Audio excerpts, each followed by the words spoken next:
Athletics track પર કુલસચિવ દ્વારા સ્પષ્ટતા કરવામાં આવી છે। કોઈપણ એકેડેમીને ઉપયોગ માટે ટ્રેક અપાયો નથી। ખેલાડીઓને એથ્લેટિક ટ્રેકનો ઉપયોગ કરવા અપાય છે। જે રસીદો સામે આવી છે તે જૂની હોવાનું ડોક્ટર આર.સી. ગઢવી દ્વારા કહેવામાં આવ્યું છે। અમે નિયમો અનુસાર એકેડેમીને ના પાડીએ છીએ તેવું તેમના દ્વારા કહેવામાં આવ્યું।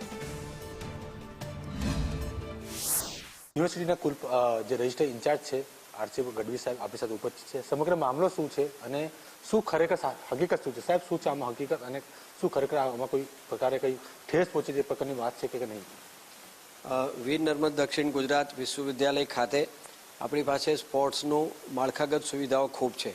સુરતના જે કંઈ રમતવીરો છે સ્પોર્ટ્સ કોટામાં એડમિશન લઈ અને અથવા તો સ્પોર્ટ્સ કોટામાં જેમને નોકરી મળે છે એવા વિદ્યાર્થીઓને અમે ફીસ લઈને એમને એ ટ્રેકનો ઉપયોગ કરવા માટે એથ્લેટિક ટ્રેકનો ઉપયોગ કરવા માટે અમે મંજૂરી આપીએ છીએ।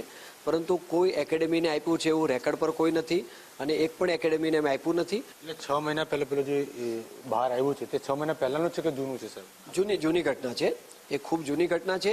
એ કોઈ વિદ્યાર્થી બાળક રમતવીર હતા, એ કોઈ સ્કૂલના બાળક હતા અને આ પ્રકારની કોઈ મિસચીફ સામે આવી હતી, વ્યક્તિગત ઘટના હતી અને એ ઘટનાને પણ અમે વિદ્યાર્થીને પણ અમે અહીંથી ટ્રેકનો દુરુપયોગ કરતા હતા એટલે વિદ્યાર્થીને પણ ટ્રેકમાંથી દૂર કરી દેવામાં આવેલા હતા। કેમેરામેન ભૂષણ ચૌધરી સાથે જયેન્દ્ર પાંડે, સંદેશ ન્યૂઝ, સુરત।